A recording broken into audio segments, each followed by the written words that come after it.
Premiere Pro is a powerful and flexible non-linear editing system.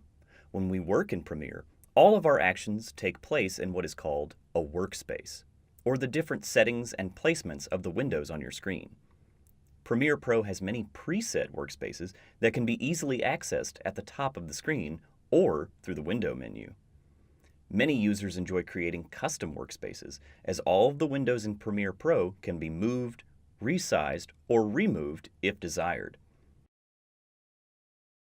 If you ever accidentally move, change, or remove a window, you can reset the workspace to its default settings by clicking the Window menu, Workspaces, Reset to Saved Layout. For our purposes, we will be sticking to the Editing workspace. This is what many people consider the default workspace. In the Editing workspace, there are 4 main windows. The Project window is where we will access and store our assets for the project. It also has multiple tabs, which will allow us to view more information and settings about our project and assets. But we will be most concerned with the Project tab. The Source Monitor is where we will view assets selected in our project window. The Source Monitor is where we can trim and prepare footage to be placed in our Timeline window.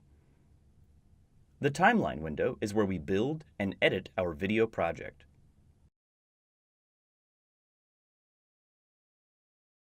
Lastly, the Program Monitor is the preview of our timeline, which will become our final video. Now that we have an idea of what each window does, let's start our new project and import our assets that we will use to build our video.